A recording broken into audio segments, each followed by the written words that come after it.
to connect a region of over 600 million bridges between our lands.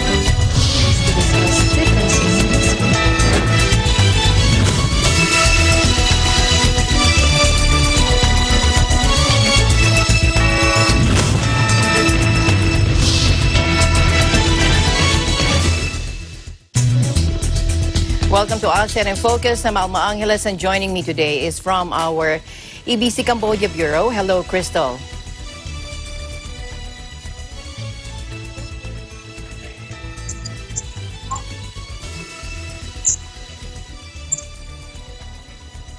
Hello, Crystal. I hope I can hear you. I can't seem to hear you. Can you hear me well? There you go. Hi, Crystal. Right. How are you?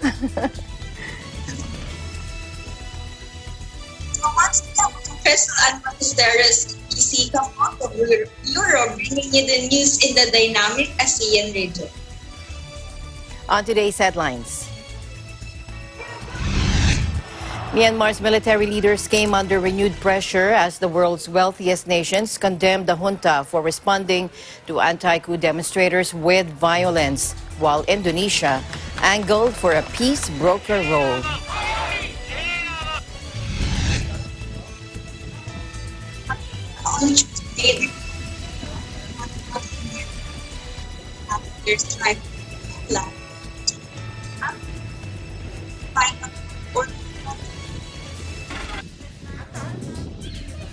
Malaysia deported more than 1,000 Myanmar detainees back to their strife-torn homeland just weeks after a coup, despite a court order halting the repatriation and a storm of criticism.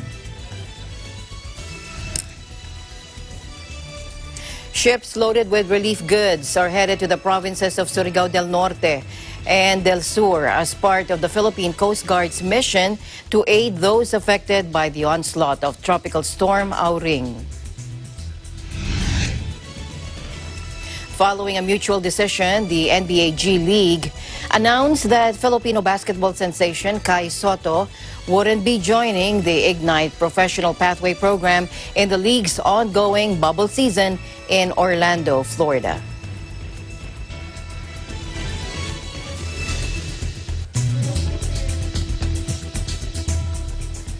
And we begin our news in Myanmar, where the military leaders came under renewed pressure as the world's wealthiest nations condemned the junta for responding to anti-coup demonstrators with violence, while Indonesia is now angling for a peace broker role. Late on Tuesday, Myanmar's Ministry of Transportation confirmed Indonesian Foreign Minister Retno Marsudi will arrive in the capital Naypyidaw on Thursday for a day of talks. She will be the first foreign envoy to touch down in the country since the February 1 coup. Indonesia has been proactive in lobbying neighboring countries to help mediate the crisis through the Association of Southeast Asian Nations, or ASEAN. UN Special Envoy to Myanmar Christine Schreiner-Bergener is also hoping to visit the country soon. 3 anti-coup protesters have been killed in demonstrators so far, while a man patrolling his Yangon neighborhood against night arrests was also shot dead on the weekend. The sharp condemnation comes after the overnight blacklisting of another 2 members of the regime by the U.S., Air Force Chief Mang Mong Kiao and fellow junta member Moy Mien Tun, after Washington announced targeted sanctions against other top generals earlier this month. Hours earlier, the European Union also approved sanctions targeting Myanmar's military and 3 economic interests, with EU Foreign Policy Chief Joseph Borrell saying financial support to government reform programs was being withheld. Since the February 1 coup, a total of 696 people have been arrested, according to the Assistance Association for Political Prisoners Monitoring Group, with nearly all still behind bars.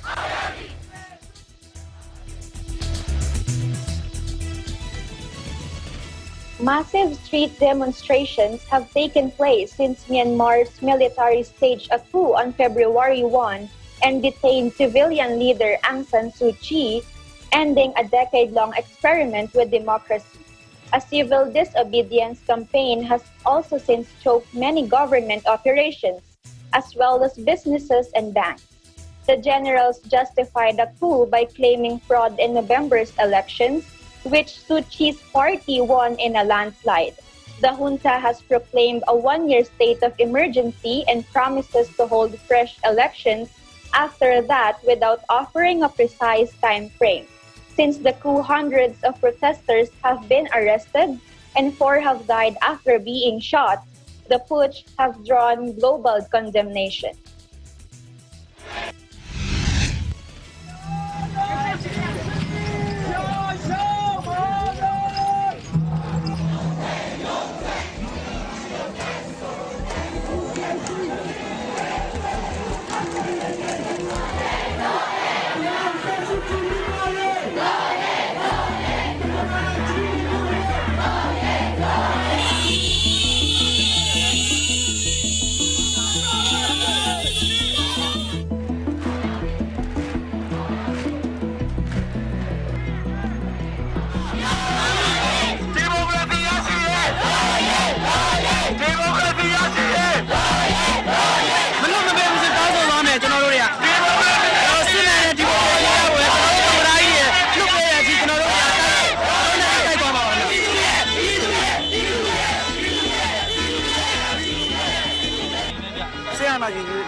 Party စုံဒီမိုကရေစီထွေထွေရွေးကောက်ပွဲတွင်အခြေခံအသုံးပြုခဲ့သောမဲစာရင်းများမှာကြီးမားစွာကွာခြားမှုများရှိနေသဖြင့်ဖြည့်ရှင်းဆောင်ရွက်ပေးရန်ပြည်ထောင်စုရွေးကောက်ပွဲကော်မရှင်ကပြက်ကွက်ခဲ့ပါသည်။အပိုင်းနှင့်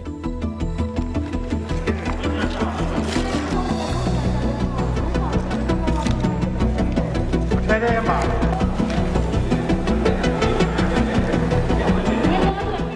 အာနာစီဒီမိုကရေစီရရှိရေးတော်ရေးတော်ရေးဒီမိုကရေစီရရှိရေးတော်ရေးတော်ရေးတော်လို့တမလိုက်ဖဲသူလဲအတိုင်းထားတဲ့စစ်ဆိုးကဘလို့ပဲမိတ်တွေထုတ်တော့ကျွန်တော်တို့ကလုံးဝလက်မခံနိုင်ဘူးသူကတရားဝင်ဆိုးကမဟုတ်ဘူးလို့ကျွန်တော်တတ်မှတ်တယ်ကျွန်တော်တို့တမလိုက်ဦးရင်းကကျွန်တော်ကအနေဆိုးကကျွန်တော်တို့တရားဝင်တတ်မှတ်တယ်ဒီမိုကရေစီရရှိရေးအကြောင်းပြောကျွန်တော်တို့လုံးဝလက်မခံနိုင်ဒါကိုဖြစ်တဲ့ဒီကဒီကမ်းမှာ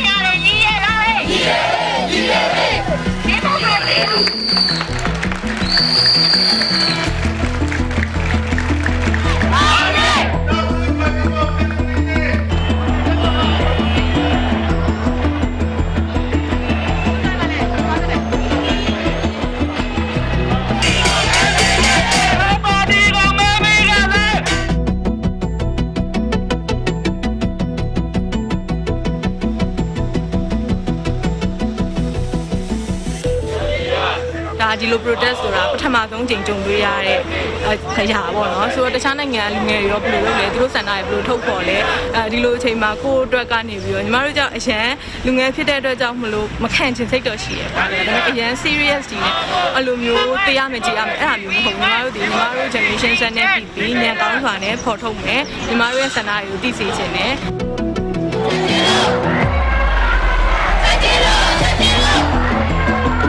ဒီမှာတက်တယ်အများကြီးရှိတယ်2019မှာလည်းအရင်ကပွင့်လင်းလာပြီ2020တော့ကိုဗစ်ဖြစ်သွားပြီပေါ့ဒါပေမဲ့2021မှာဘလို့တွေပြန်လုံးကြမယ်ဆိုပြီးတော့စဉ်းစားရတာတွေကအများကြီးပဲအဲ့ဒါတွေအကုန်လုံးအခုအချိန်တွေတည်းကဘလို့မှဆက်ဆက်လို့မရတော့ဘူးပေါ့နော်လုံးဝပျက်စီးသွားတယ်လို့ဖြစ်သွားတာပေါ့အဲ့ဒါကြောင့်မလို့လဲညီမထင်တယ်သူများခါတိုင်းအခောက်တွေထက်အရန်ကိုပုံများပြတဲ့လူအုပ်ကြီးကထွက်လာတာပေါ့နော်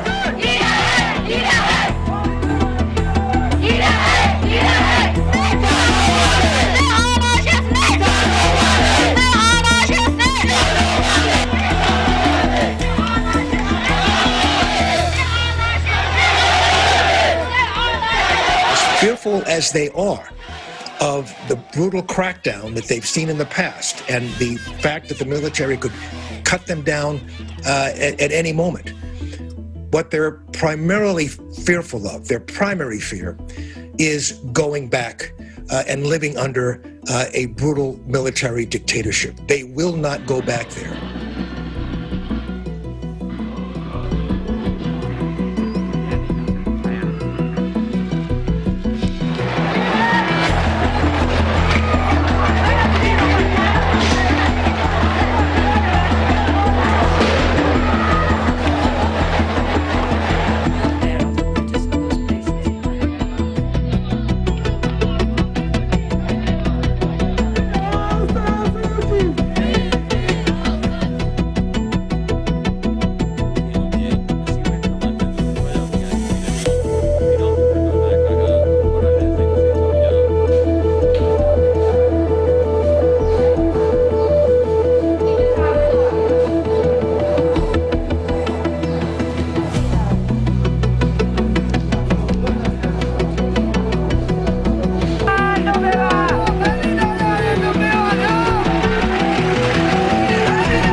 Hundreds protest in front of the Indonesian embassy in Myanmar's Yangon to call on Jakarta not to support Myanmar's military after it seized power. Media reports emerged earlier that Indonesia is calling for the Association of Southeast Asian Nations to send people to monitor elections promised by the junta.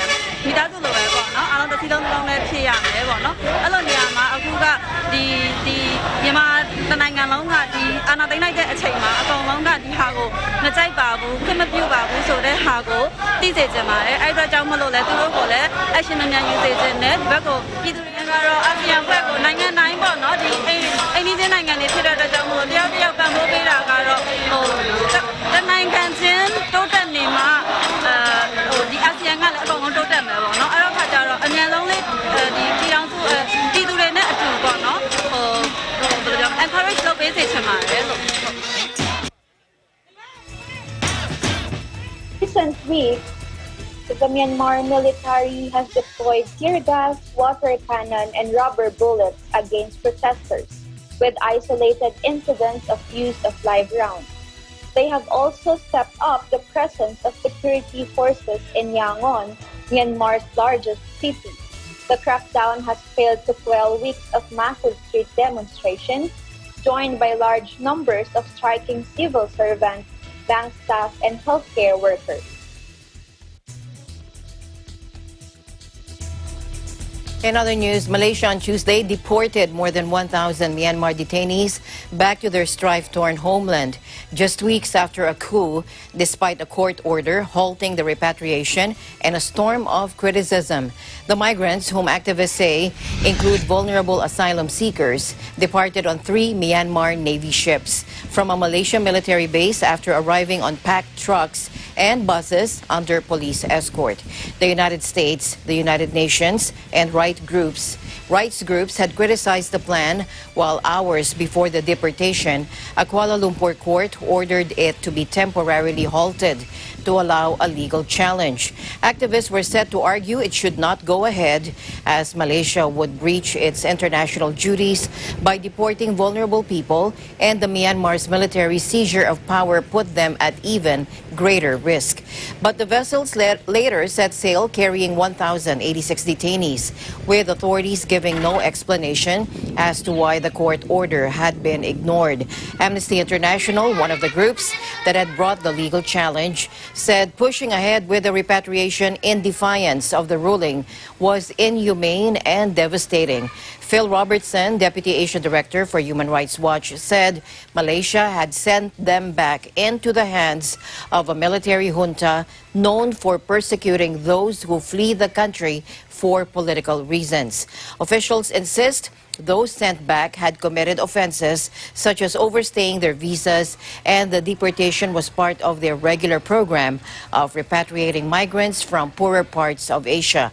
About 37,000 foreigners were repatriated last year. Malaysia is home to millions of migrants who work in low-paying jobs such as construction. Activists have been growing increasingly alarmed since authorities blocked the UN Refugee Agency from accessing immigration detention centers in Malaysia in 2019. Now, this means the UN cannot assess whether foreigners are economic migrants looking for work or asylum seekers fleeing persecution and conflict, who would usually be granted refugee status and the right to remain in Malaysia.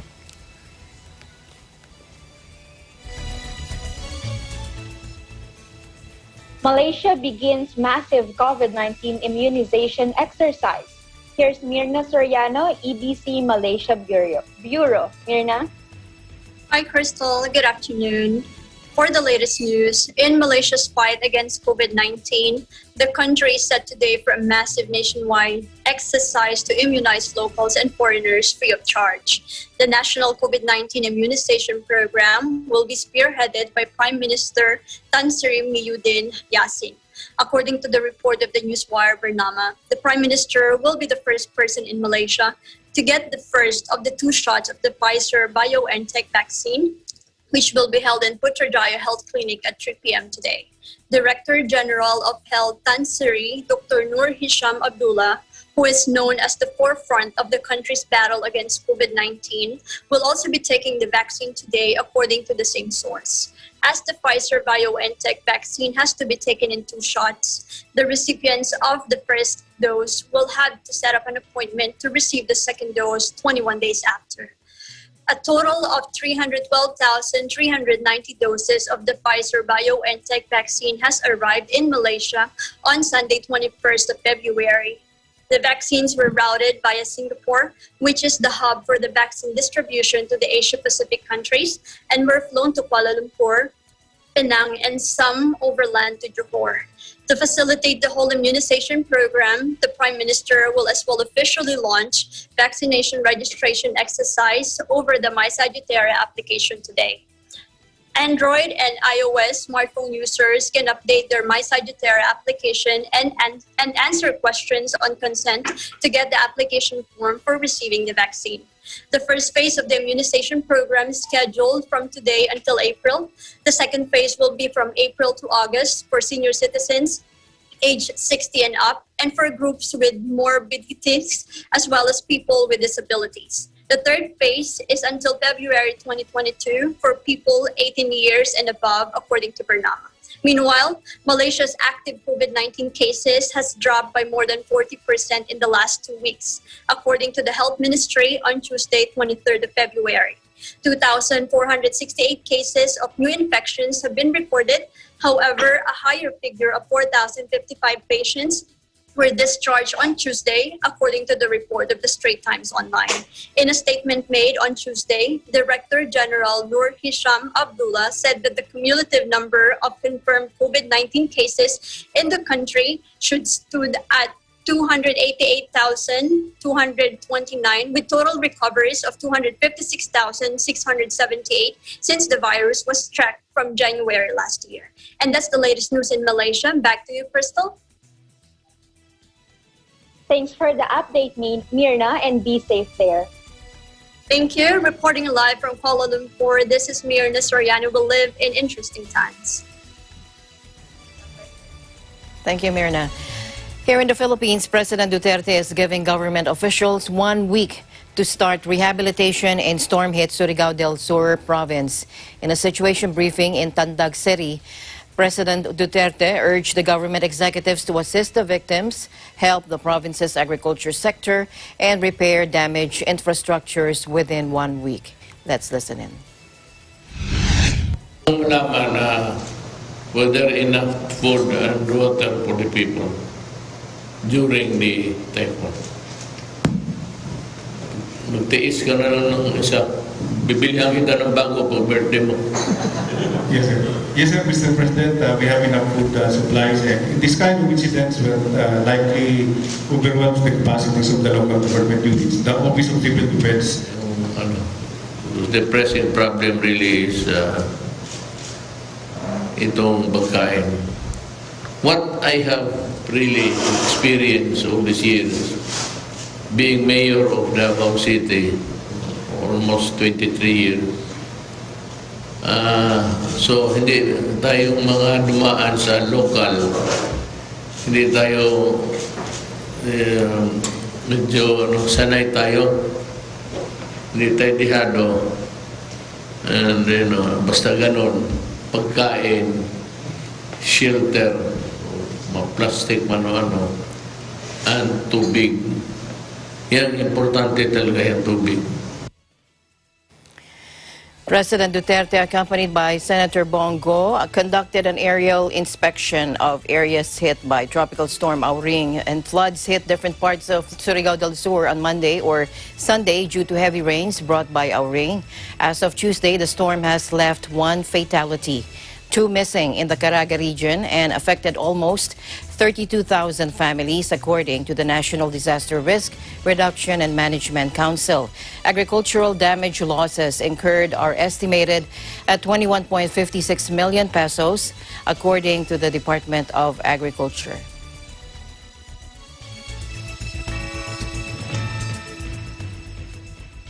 Ships loaded with relief goods are headed to the provinces of Surigao del Norte and Surigao del Sur as part of the Philippine Coast Guard's mission to aid those affected by the onslaught of Tropical Storm Auring.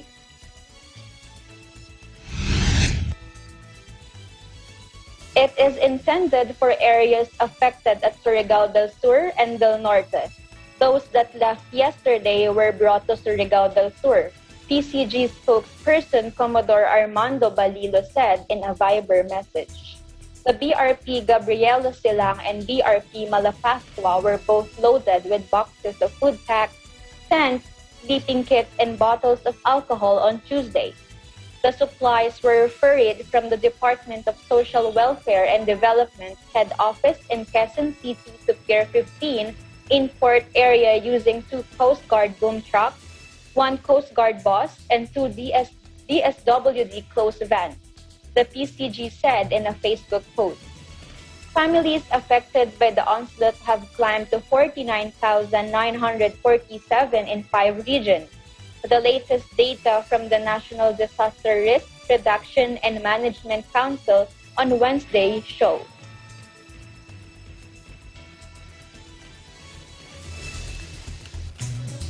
In Cambodia, the shrinking economy hit hard by the COVID-19 pandemic has affected all population groups, but particularly the most vulnerable. A first-of-its-kind government scheme managed with digital tools supplied by the UN Development Program, or UNDP, is ensuring that the poorest receive a level of social protection. The government-issued ID Poor card has been providing Yom Malay, shown here, a 42-year-old single mother of 4 children living in the Battambang province of Cambodia with a lifeline since May 2020.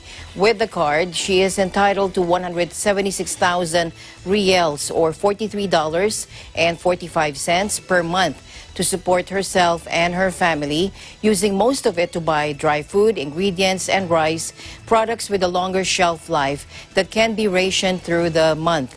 We collect the money from a money transfer service, she said. During the COVID-19 pandemic, it has been a great help for my family.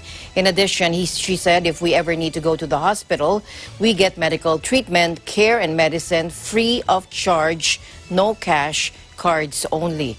As a result of the pandemic, poverty is forecast to almost double in Cambodia, the UN estimating that it could reach around 17.6% of the population.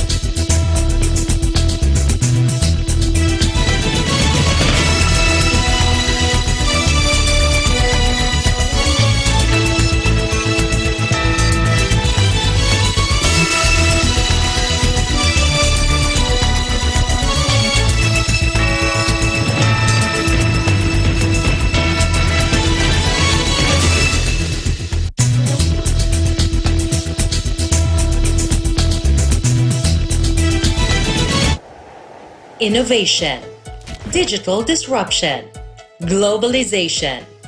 Startups, micro, small, and medium enterprises, as well as large corporations, all face interesting challenges in the market today. Peek into the world of exciting opportunities and partnerships to drive growth with the latest business news and information. We are open for business. Your weekly dose of entrepreneurial inspiration to update you on the latest developments in the world of business. Get up close and personal with CEOs and thought leaders to help you discover valuable insights, sharpen your instincts for smart decision making with the latest markets and economic trends, disruptive ideas, global innovation, social entrepreneurship, and other leading-edge business ideas. Join the conversations to create a more vibrant environment for entrepreneurship. Catch Open for Business, from vision to action.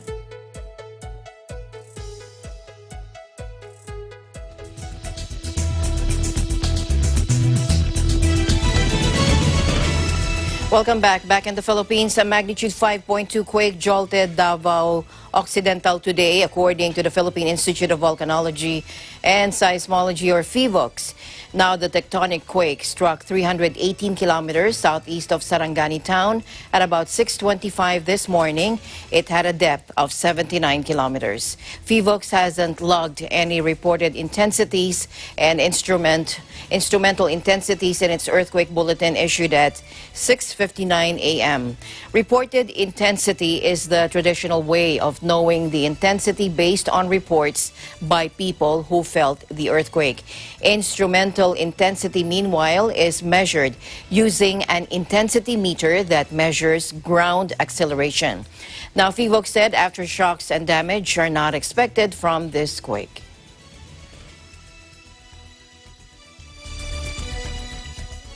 An outbreak of coronavirus has hit the Chinese expat community in Cambodia.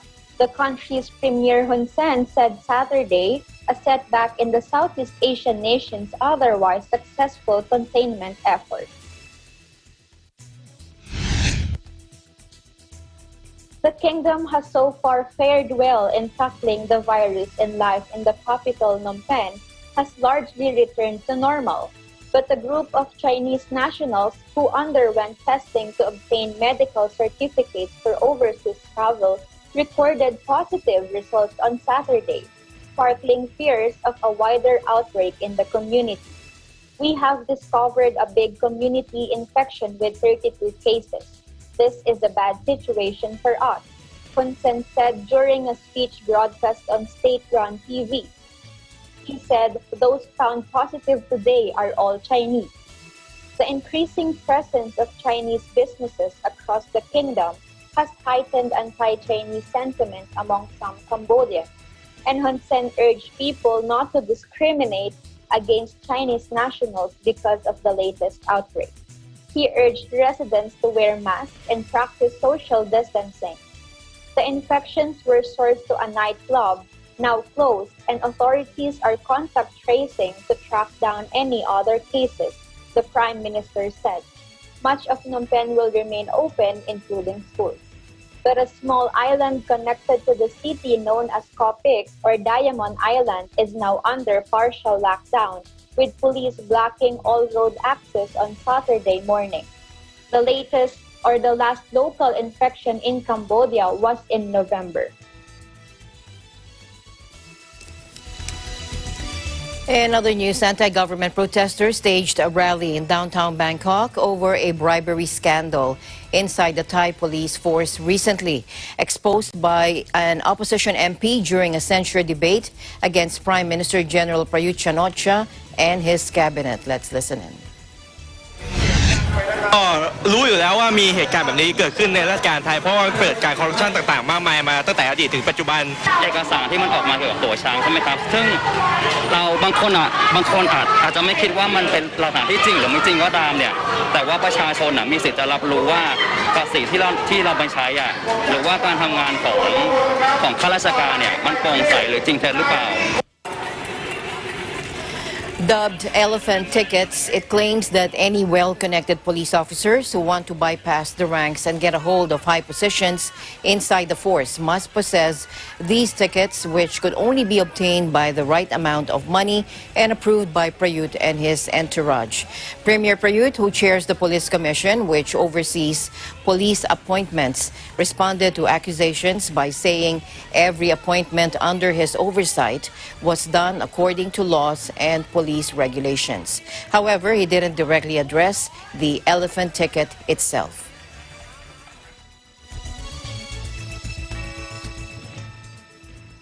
Back in the Philippines, the House of Representatives on Tuesday night adopted the Senate version of a bill that would establish and expedite the purchase and administration of coronavirus disease vaccines to Filipinos. 12 were participating now. The House adoption of Senate Bill 2057, or the proposed COVID-19 Vaccination Program Act of 2021, would no longer require a bicameral conference meeting. This means that the measure now awaits the signature of President Rodrigo Duterte for its enactment into law. The bill seeks to authorize the Department of Health and the National Task Force Against COVID-19 to undertake negotiated procurement of COVID-19 vaccines and the needed supplies and services for their storage, transport, and distribution. Local government units shall be allowed to purchase COVID-19 vaccines and needed supplies and services. Similarly, private entities shall also be allowed to purchase vaccines subject to similar restrictions and conditions set for LG use and only for the sole and exclusive use of this private entity. Exemptions shall be provided from customs duties, value-added tax, excise tax, donor's tax, and other fees levied on the procured COVID-19 vaccines and the necessary supplies for their storage, transport, and distribution. Under the bill, a 500 million pesos indemnity fund will also be created, which will be used to compensate any inoculated person who subsequently experiences serious adverse side effects or worse, death. The fund will be sourced from the contingent fund and will be administered by PhilHealth. Staying in the Philippines, 9 women suspected of plotting to blow up military targets in the restive southern Philippines have been arrested, according to the Army. Security forces detained the women and seized bomb-making equipment during raids on Friday of several homes on Muslim-majority Jolo Island, a stronghold of the Islamic State-linked Abu Sayyaf. Most of the women were the daughters or widows of slain Abu Sayyaf fighters and included several potential suicide bombers, according to Major General William Gonzalez in a statement. He also said this is how desperate the remaining terrorists are willing to sacrifice their families just to get back at government forces. The women had been monitored giving, quote, financial or logistical support to their relatives in Abu Sayyaf. First Lieutenant Jerica Manongdo told the AFP they allegedly planned to attack soldiers with improvised explosive devices. 3 of the women are the daughters of the late Abu Sayyaf leader Hatib Hadjan Sawajaan, who was accused of planning the deadly attack on Holo Cathedral in 2019, which killed 21 people. Their arrest comes 6 months after a pair of female suicide bombers, including an Indonesian, blew themselves up on Holo, killing 15 people and wounding 74 others. It was the country's deadliest attack last year.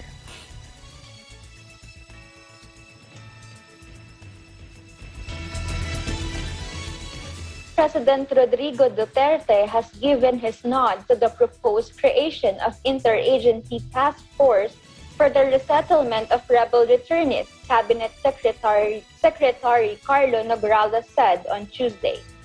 During a meeting with his cabinet on Monday, Duterte approved the Department of Agrarian Reform's proposal to create a task force for the relocation of rebel returnees to places with idle government lands, Nograles said. Also on the agenda last night were updates on the status of the implementation of land distribution for rebel returnees. Per the Department of Agrarian Reform, progress has been made in the distribution of a total of 6,406.6 hectares of land located in regions 2, 5, 8, and 11. For perspective po, this is an area larger than the size of the city of Manila, which has an area of 4,288 hectares. Gusto po natin mapabilis ang pag-distribute nito dahil alam po natin na napakalaki ng role nito para sa ating peace efforts. To speed things up, the DAR has recommended and the President has approved the following. Number 1, for the AFP and PNP to provide security measures in the government-owned land areas which are found to be critical in nature. Number 2, to create an interagency task force for the relocation of rebel returnees in other regions or provinces with available government-owned lands. Number 3, for government agencies to identify idle government-owned lands that are ideal for distribution for rebel returnees. And number 4, to implement the whole-of-nation approach for the enhancement of livelihood support projects to rebel returnees. On February 5, Duterte signed 4 proclamations granting amnesty to members of the Communist Movement, the Moro National Liberation Front, the Moro Islamic Liberation Front, and the Revolutionaryong Partido ng Manggagawa ng Pilipinas, or Revolutionary Proletarian Army, or Alex Goncayo Brigade. The granting of amnesty according to the presidential proclamations is in line with the government's peace policy to nurture a climate conducive for peace and implement programs for reconciliation and reintegration of rebels into mainstream society. On May 29, 2018, the Department of National Defense issued the implementing rules and regulations directing the Task Force Balik-Loob to enforce the Enhanced Comprehensive Local Integration Program, the government's program for former rebels.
Events happen around us all the time, in our community, in our country, around the world.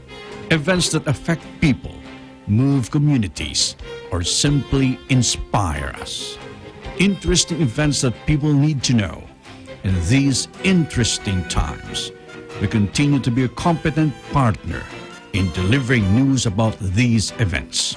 Fast, accurate, balanced, eagle news, because we live in interesting times.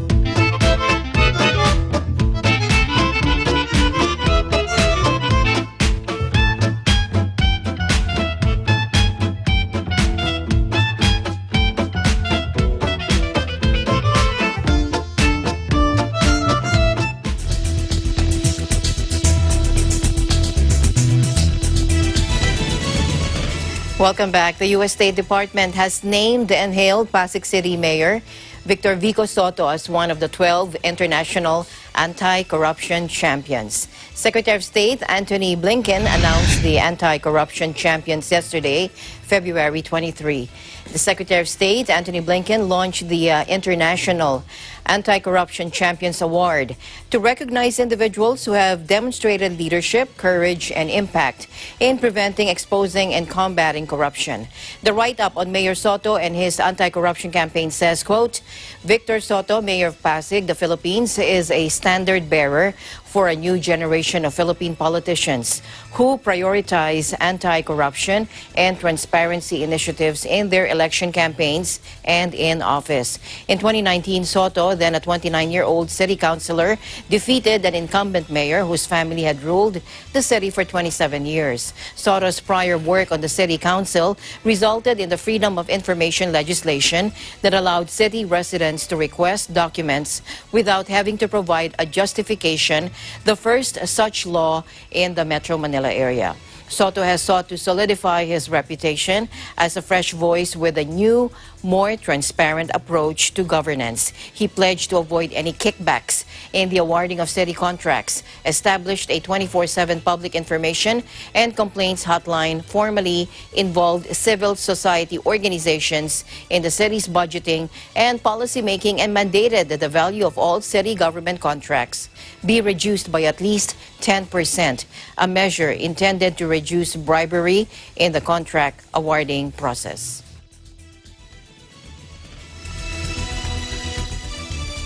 Cabinet Secretary Carlo Alexi Nograles discussed the government's 2021 and 2022 National Employment Recovery Strategy, as well as the formation of a task force to take the lead in addressing the country's unemployment rate. Number one.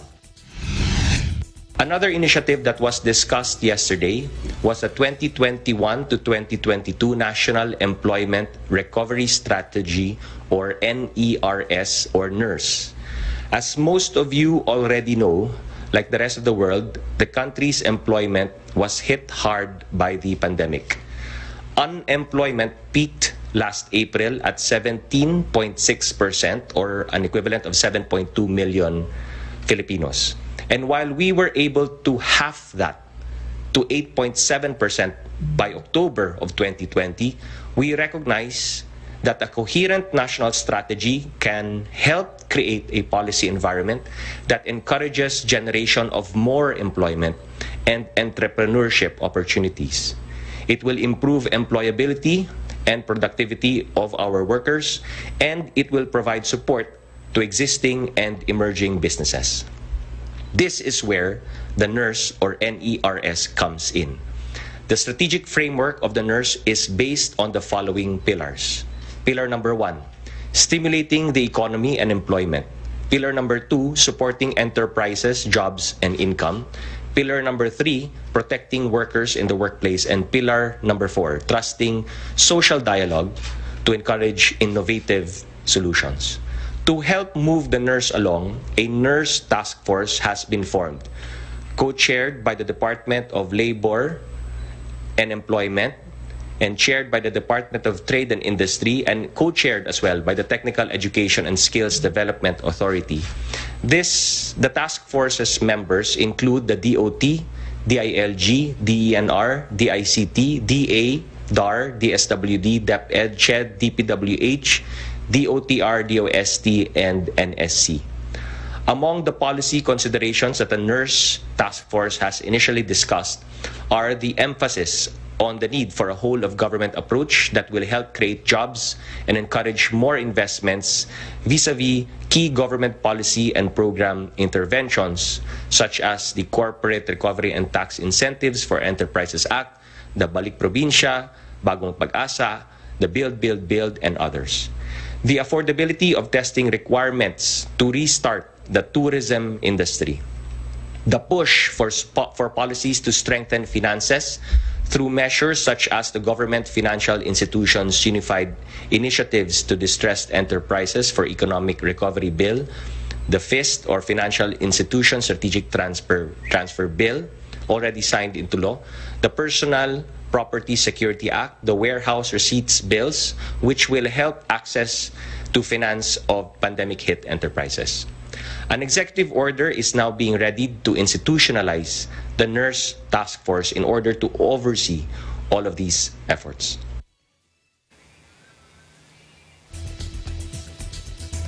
HSBC vowed to accelerate its Asia pivot despite spiraling tensions between China and the West after it reported a 30% plunge in profits for 2020 due to the pandemic.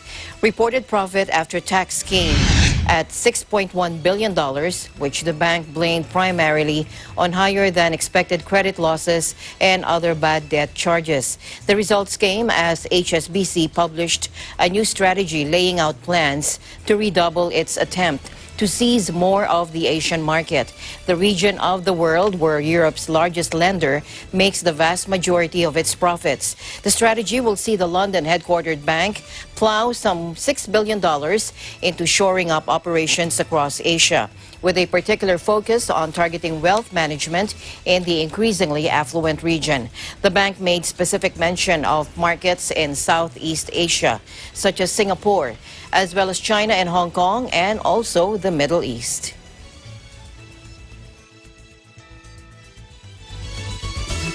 The House of Representatives on Tuesday approved on second reading a measure prohibiting the active use and display of commercial billboards during typhoons.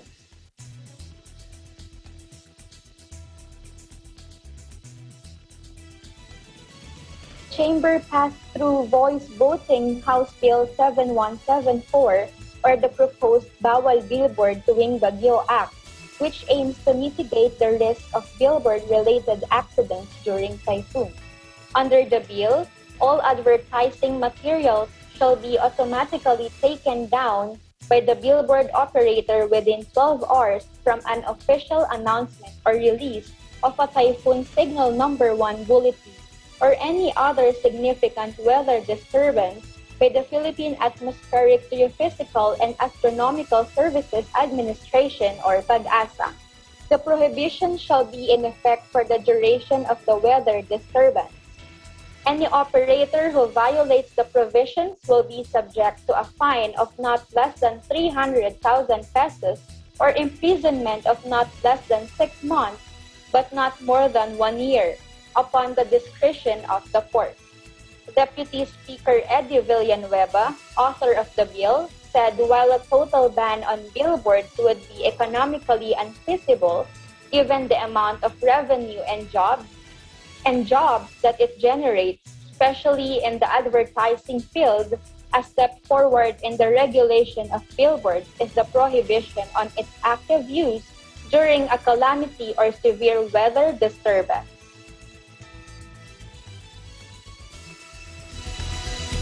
In other news, Malaysians have jumped at the chance for an unusual eating out experience, allowing them to enjoy restaurant food despite coronavirus curbs.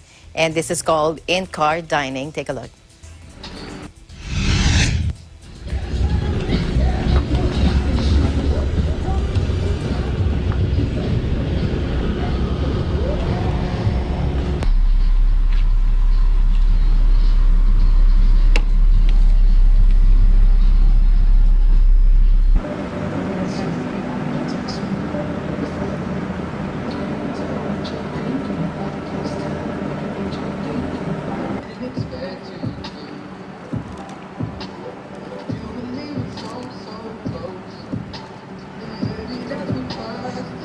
yes, I do feel safe eating in a car compared to a restaurant because we do sanitize the car. We spray the sanitizer, and we know that we take care and we clean the car.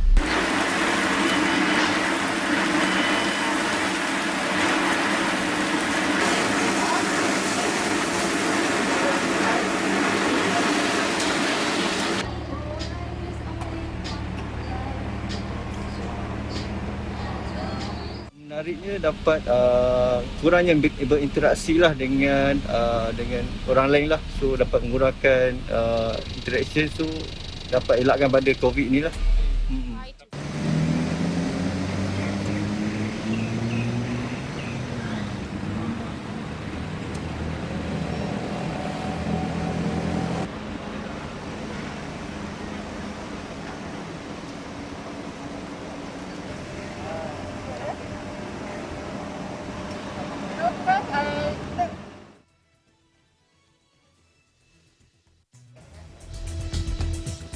Following a mutual decision, the NBA G League announced that Filipino basketball sensation Kai Sotto wouldn't be joining the Ignite Professional Pathway program in the league's ongoing bubble season in Orlando, Florida. The development came amid the uncertainty of the 18-year-old 7'3" center, making the team after Gilas Pilipinas men called off their bubble training due to the postponement of the third window of the FIBA Asia Cup qualifiers, or ACQ. Last month, Sotto suddenly announced that he's joining Gilas men for an ACQ bubble, which was initially supposed to happen in Angeles, Pampanga, before it was moved to Doha. However, due to a rise in the coronavirus cases in the Qatari capital, the Qatar Basketball Federation let go of its hosting rights, and the Samahang Basketball ng Pilipinas eventually reclaimed the hosting rights to the Group A games, where the Gilas men are placed in, although it meant that their games had to be rescheduled. G League Commissioner Sharif Abdul Rahim said Kai and the team both understood the challenges for him to rejoin Ignite given the international travel constraints, quarantine times, and health and safety protocols. He also said Kai will always be a part of the extended Ignite family, and he said they wish him continued success as he pursues his NBA dreams.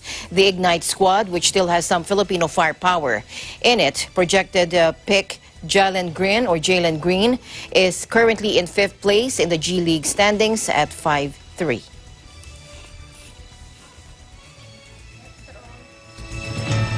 And that's all the time we have for you today. Thank you very much, Crystal, for joining me and helping me out here on ASEAN in Focus. No worries, Alma. It's my pleasure, and that's the latest news in the ASEAN region. Thank you for joining us today. This is Crystal Ann Ballesteros, Cambodia Bureau, and we live in interesting times. We'll see you back tomorrow. I'm Alma Angeles. We live in interesting times.